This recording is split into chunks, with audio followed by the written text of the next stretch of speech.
Doutor Guilherme, por 20 minutos. Bom, senhor presidente, deputado Tadeu Alencar, senhor relator, deputado Carlos Zaratini, doutores Anderson, Fernando, Rafael, que me honram com a oportunidade de dividir esse painel, senhoras e senhores deputados, integrantes desta comissão e demais presentes.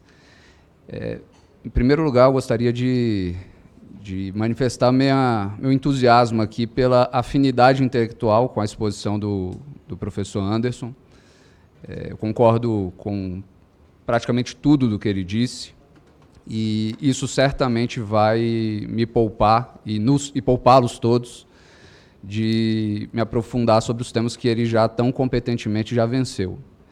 O que eu procurarei fazer aqui é ser cirúrgico, ora falando do que, na minha opinião, representa um avanço por parte do projeto de lei, ora o que eu entendo que ainda pode ser mais bem aperfeiçoado, tentando aí humildemente contribuir para esse diploma que é tão importante e que já conta os seus quase 30 anos de idade, já tendo prestado os excelentes serviços, inclusive, para o nosso país, mas que merece modernização.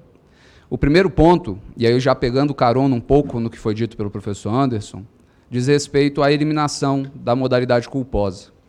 De fato, isso é algo que sempre foi difícil de sustentar, de defender do ponto de vista técnico, porque é inconcebível imaginar alguém praticar uma desonestidade por culpa, uma desonestidade não desejada. É fato que a Lei de Introdução às Normas do Direito Brasileiro fala em culpa grave, mas culpa grave é um conceito que, mesmo no âmbito do Superior Tribunal de Justiça, é muito difícil, tem sido muito difícil de identificar. Hoje, como bem colocou o professor Anderson, existe um temor reverencial normativo por parte dos gestores, que na prática acaba por engessar muitas vezes a máquina pública por conta do risco de se responder uma ação. E é claro, muitas vezes o administrador, o gestor que é honesto, vai conseguir comprovar a ausência de responsabilidade e evitar uma condenação. Mas para aquele que é honesto, o só fato de responder uma ação de improbidade já é sanção suficiente. Então, eu acho que a lei vem muito bem, anda muito bem na eliminação do tipo culposo, sobretudo quando se percebe que as sanções que podem advir de uma ação de improbidade administrativa são extremamente graves e, discutivelmente, até mais graves que sanções criminais, a depender do tipo. Então, o primeiro ponto que eu gostaria de ilustrar sobre a eliminação da modalidade culposa, fazendo referência especificamente ao artigo 3º, é que, na minha opinião, esse é um grande avanço que merece, com todo respeito à posição divergente, ser prestigiado nesse projeto de lei. Com relação ao artigo 8º, os artigos 8º e 8º-A do projeto de lei, eu teria um apontamento de índole mais crítica, na medida em que se faz menção, nesses dispositivos, à possibilidade de sucessão de uma pena de multa. Há a previsão de que o herdeiro, para além de uma reparação do dano ao erário, possa vir a arcar com a reparação, mas também, para além da reparação, com uma sanção pecuniária de multa. O artigo 5º, inciso 45 da Constituição Federal, veda expressamente a possibilidade de que a sanção, qualquer sanção, passe da pessoa do condenado para atingir seus sucessores, seja pessoa jurídica, seja pessoa física. E multa aqui, em ação de improbidade administrativa, na minha opinião, tem inequivocamente um caráter de sanção. E ela não se confunde, obviamente, com uma multa tributária que viria como uma obrigação acessória a partir do não adimplemento a tempo e modo de uma obrigação. Não, aquela tem um caráter que flerta com o caráter penal propriamente dito. Então, até mesmo para evitar uma possível discussão sobre a sua constitucionalidade, eu entendo, mais uma vez, com todas as reservas e com todo respeito a posições divergentes, que o ideal seria suprimir essa possibilidade de a multa ser herdada enquanto sanção. É claro que o artigo 8º-A pode ter vindo, e aí só estou confabulando aqui, pode ter vindo para evitar fraudes do tipo uma pessoa jurídica apenada em ação de improbidade que imediatamente, com o trânsito em julgado da decisão condenatória, é extinta para que outra seja criada em seu lugar. Mas para fraudes dessa natureza, a gente já tem mecanismos como o da desconsideração da personalidade jurídica que permitem que o patrimônio da pessoa jurídica recém-criada seja atingido. sem que com isso se cometa uma inconstitucionalidade. Com relação ao artigo 9º, eu também vou endossar aqui as palavras do professor Anderson com relação, e ele até foi além do que eu iria, quando ele menciona sobre a necessidade de demonstração, da possibilidade de demonstração pelo agente. Na verdade, é um outro ponto que o professor Anderson falou, mas quando o artigo 9º, inciso 7º, fala da possibilidade de demonstração por parte do agente público, que tem uma evolução patrimonial que gera o ajuizamento de uma ação de improbidade, a possibilidade de que ele tenha oportunização ou tenha oportunidade de demonstração de que essa evolução tem origem lícita, mais uma vez, para aquele que é honesto, responder a uma ação de improbidade já é sanção suficiente. E eu penso que nem sequer seria do interesse do Ministério Público, do próprio Ministério Público ou de eventuais outros entes que venham a ser legitimados ou que atualmente são legitimados, ter de ajuizar uma ação com fundamento neste tipo de improbidade para, ao longo da instrução probatória, perceber que desde o início não havia razão. Então, até mesmo para poupar recursos humanos, materiais do próprio aparato judiciário e do próprio Ministério Público, eu acho de extremo bom tom garantir, numa fase pré-processual, essa possibilidade até de que se divise as reais chances, as reais possibilidades de que um ato de improbidade haja sido, de fato, praticado. O Ministério Público, hoje, ele tem diversas prerrogativas funcionais, dentre as quais a de não ser condenado em honorários sucumbenciais por ações de improbidade em que ele reste sucumbente. Então é muito fácil, é muito cômodo, muitas vezes, do ponto de vista jurídico, dar início a uma ação de improbidade que vai ter efeitos colaterais absolutamente perniciosos sobre a figura do réu, para, ao longo da instrução, se verificar se de fato houve ou não a prática do ato de improbidade. Isso ainda sem se considerar que muitas ações de improbidade, embora não fosse o adequado, são ajuizadas sem a instauração de um inquérito civil justamente para essa finalidade, de municiar, de trazer elementos, a fim de, antes de mais nada, afirmar a própria convicção do autor da ação. Eu costumo dizer que o primeiro juiz da causa é o advogado. E eu acho que essa regra deveria valer também para os membros do Ministério Público, no sentido de perquirir, de perscrutar sobre se há de fato um ato de improbidade, e eu acho que esse dispositivo vem bem a calhar nesse sentido. Com relação ao artigo 10, e aqui sim eu faço remissão às palavras do professor Anderson, quando fala da necessidade de que haja uma perda patrimonial efetiva oriunda do tipo de improbidade consubstanciado na dispensa indevida de licitação. De fato, é jurisprudência assente no âmbito do Superior Tribunal de Justiça que a mera dispensa indevida de licitação gera dano moral, gera dano presumido, gera dano in re ipsa, que inclusive dispensaria prova. Curiosamente, o mesmo STJ entende que esse dano moral presumido só se presta para enquadramento da conduta nesse tipo, mas não para reparação ao erário. Perceba um paradoxo. Eu posso considerar que existe um dano, embora eu não saiba qual é, para o fim de condenar no ato de improbidade, mas eu não posso sancionar na reparação porque eu não sei qual é o valor. Então, ao mesmo tempo que eu presumo que existe, não posso dizer quanto é. E o próprio STJ, em ações penais, e a dispensa indevida de licitação é um tipo penal, inclusive previsto na Lei 8.666, o próprio STJ diz que é condição para condenação criminal a demonstração do dano. Então existe aí um ruído entre as diferentes áreas de responsabilização, que de fato são independentes, mas eu entendo que aqui o sistema deveria dialogar melhor, e acho que deveria dialogar na forma proposta pelo professor Anderson, no sentido, sim, de onerar o autor da ação de improbidade com a demonstração efetiva de que dano foi produzido em razão de uma conduta reputada ímproba. Com relação ao inciso 19 do artigo 10, mais uma vez fazendo remissão à minha palavra inicial, no sentido da eliminação do tipo culposo, da modalidade culposa, o inciso 19, a proposta da lei foi de substituir agir negligentemente por agir ilicitamente. Correto. Correto, porque a modalidade culposa foi suprimida. Então não faria sentido falar em negligência, que é uma das espécies do gênero culpa. Acontece que talvez tenha havido, inclusive, um erro material do projeto de lei, porque o mesmo não foi feito com relação ao inciso 10 do artigo 10, que mantém a expressão negligentemente. Então talvez fosse o caso de, a exemplo do inciso 19 do artigo 10, replicar também no inciso 10 do artigo 10 a substituição de negligentemente por ilicitamente, de modo a fechar tecnicamente o projeto. Com relação ao artigo 11, esse é talvez eu tive o cuidado, antes de vir para essa exposição, de olhar o máximo possível das exposições que me antecederam, até para não ser repetitivo, até para contribuir com a otimização dos trabalhos. Mas, apesar de esse ponto já ter sido exaurido, inclusive na explanação do professor Flávio Unes, que eu tenho o prazer de conhecer, eu preciso repisá-lo, e aí eu peço licença para tanto. O artigo 11, que é, de longe, das normas mais abertas da lei de improbidade, ele fala da violação aos princípios da administração pública. Os princípios em si, por sua alta carga de abstração, já permitem que eu ali enquadre praticamente toda sorte de conduta. Mas, não satisfeito, o artigo 11 ainda traz, no final do seu caput, uma expressão que residualmente estabelece que aquele rol do artigo 11 seria não taxativo, seria exemplificativo, e essa expressão é o notadamente.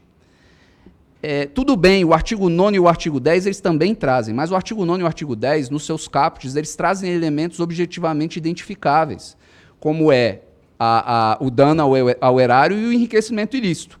Não vai ser possível enquadrar em nenhuma das hipóteses dos artigos 9 e 10 uma conduta que não preencha esse requisito que é objetivamente identificável. Mas aqui não é possível isso. No artigo 11, por conta desse notadamente, eu sou capaz de enquadrar qualquer tipo de conduta. Então, eu acho indispensável, imprescindível, e talvez se eu pudesse eleger um único ponto aqui de inflexão da minha parte, se é possível dizer assim, seria pela absoluta necessidade de eliminação desse adjunto de modo notadamente. Com relação ao artigo 12, que trata das sanções, eu faço menção ao parágrafo 2º. E aí eu também vou externar uma preocupação que já foi também manifestada pelo professor Anderson, com relação ao atingimento da sanção de perda do cargo, com relação a todo e qualquer vínculo. Em primeiro lugar, eu tenho até uma outra perspectiva. Eu tenho dúvidas se esse dispositivo, tal como está, de fato atinge o cargo do momento da aplicação da sanção. Eu, quando li pela primeira vez, eu entendi, ótimo, o projeto de lei está eliminando aquela discussão que havia sobre vínculos precários com a administração, estágio, agentes honoríficos, agentes colaboradores. A minha leitura inicial foi essa, a de que todo e qualquer vínculo é com relação até mesmo a vínculos precários. Poderiam ser, portanto, sujeitos ativos do ato de improbidade, mesmo aqueles agentes que não sejam servidores públicos efetivos ou agentes políticos. A minha leitura foi essa. Mas eu reconheço que alguns têm interpretado, e é o caso, por exemplo, do doutor Fernando, como ele expôs aqui, alguns têm interpretado que isso seria, na verdade, uma sinalização de que a sanção se desprenderia do cargo no qual foi praticada a conduta tida por ímproba. Essa é uma leitura que a mim me preocupa, sobretudo em razão do fato de que a primeira sessão do STJ ainda não resolveu essa questão. Existe hoje, atualmente, uma divergência entre a primeira e a segunda turmas do STJ, a primeira turma entendendo que a sanção se atrela ao cargo em que praticado o ato, e a segunda turma entendendo que atinge todo e qualquer ato posterior, todo e qualquer cargo posterior. Então, nem sequer no âmbito jurisprudencial existe ainda um amadurecimento da questão suficiente, talvez, para se resolver isso normativamente. Ou talvez, até por isso, a resolução devesse ser normativa. Mas, no meu entendimento, o correto seria fazendo uma... E aqui eu preciso também fazer para me explicar melhor. Quando a gente lê o artigo 37, parágrafo 4 da Constituição, a sanção de perda de cargo não está presente lá. Então, eu não vou entrar no mérito, mas é até discutível se a sanção de perda de cargo poderia ser um objeto de inovação na lei de improbidade administrativa para ir além do que a própria Constituição estabeleceu. Mas tudo bem, ainda que admitamos que a sanção de perda de cargo é uma possibilidade, e é como tem sido aplicada, eu entendo que, como toda pena, ela merece interpretação estrita e não extensiva. Então, com todo respeito, mais uma vez, eu entendo aqui que, se for para se resolver normativamente esta questão que está posta, inclusive no âmbito da primeira sessão da STJ, na minha visão, o caso seria de atrelar a sanção ao cargo no qual praticada, até para evitar injustiças como a que foi mencionada pelo professor Anderson, de um estagiário que anos depois é alçado a um cargo de natureza política, um mandato eletivo, ou a um cargo de provimento efetivo, e que pode, inclusive, ter a sua aposentadoria cassada. Indo além aqui para o artigo 12, parágrafo 6º, a pena de proibição de contratação com o poder público pode, devidamente justificada, ser limitada territorialmente. Embora esse tema também seja objeto de divergência no STJ, os julgados mais recentes têm entendido o seguinte, que a pena de proibição de contratação ela deve ser limitada à esfera territorial do ente lesado. A opção normativa aqui, a opção legislativa sugerida pelo projeto, é no sentido de que ela é ampla, mas pode ser limitada. Na minha opinião, e é só a minha opinião, o correto seria o inverso. A regra deveria ser a limitação territorial ao ente lesado. Até porque, se houver, como nós vimos em casos recentes, uma profusão desse dano para outros entes, essa proibição estará resguardada, porque quando eu prevejo na lei, se eventualmente eu vir a prever na lei que a sanção atinge a unidade territorial de todos os entes lesados, esse dano, cada vez que tiver um potencial nacional ou regional, atingirá, a sanção atingirá a unidade territorial dos entes lesados. Mas eu entendo, com a devida vênia, que o raciocínio deveria ser o inverso. A regra pela limitação territorial, com a possibilidade de ampliação atrelada à unidade territorial de eventuais outros entes lesados. Com relação ao artigo 16, parágrafo 4º, o artigo 16 fala em que a constrição deverá recair sobre bens que sejam suficientes para a garantia do ressarcimento ao erário. Aqui tem um ponto, senhores deputados, que também me preocupa um pouco. Talvez fosse o caso, e aí eu deixo Vossas Excelências absolutamente à vontade para imaginar a melhor forma, se entenderem pertinente a minha colocação. O que nós mais vemos atualmente, sobretudo na advocacia, é o caso dos chamados bloqueios solidários. E o que quer dizer isso? Quando eu tenho mais de um réu em ação de improbidade, eu faço a constrição, eu faço o bloqueio visando a garantir a reparação de dano e o pagamento de multa do todo sobre o patrimônio de todos. Então existe aí uma superposição, uma sobreposição de garantias que onera em excesso réus que às vezes, inclusive, estão garantindo com seu patrimônio parcelas que seriam de responsabilidade de outros réus. Então talvez fosse o caso aqui no artigo 16, parágrafo 4º, de atrelar a suficiência da garantia à parcela de responsabilidade daquele réu específico, a fim de se evitar essa figura exótica do bloqueio solidário. O artigo 16, parágrafo 5º, fala do valor da indisponibilidade, fala da possibilidade de substituição da constrição por caução. Esse é um ponto muito importante.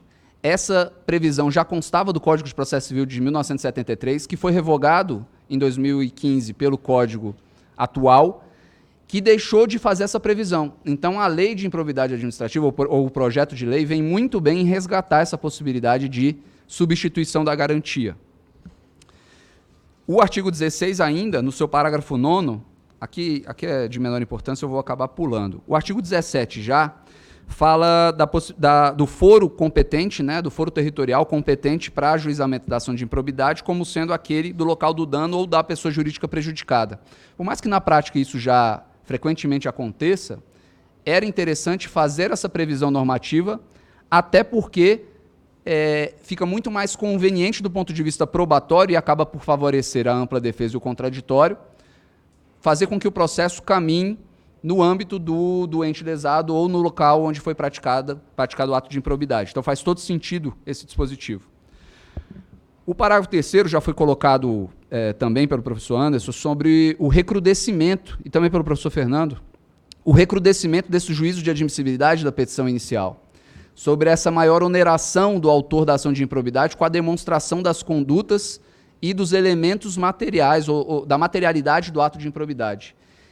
Isso aqui é super importante, sobretudo porque o projeto também inova ao eliminar a defesa preliminar, que era um dos principais controles do réu, para justamente se opor a essa petição inicial. Então, esse recrudescimento presente aqui no artigo 17 vem muito bem. Já aqui, me permitindo caminhar para o fim, embora outros pontos fiquem sem manifestação, mas eu fiz chegar à assessoria essa apresentação, então todos poderão ter acesso.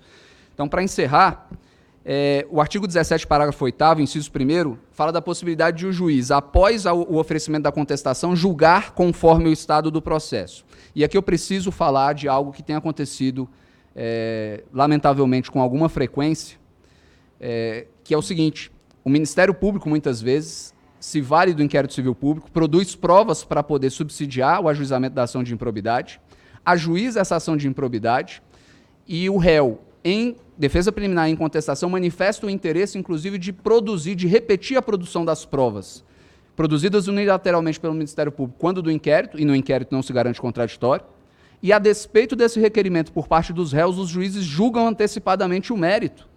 Ou seja, há aí um verdadeiro monólogo processual que não garante ao réu a chance de interpelar, por exemplo, uma testemunha que foi inquirida unilateralmente pelo Ministério Público.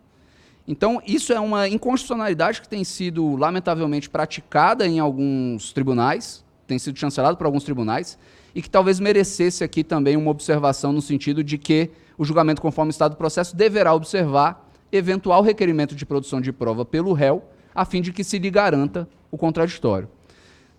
Para não abusar, eu encerro a minha fala por aqui, senhor presidente, senhor relator, não sem antes agradecer mais uma vez, tanto pelo convite, na pessoa do deputado Vitor Lippe, mas também pela atenção com que todos me ouviram. Muito obrigado.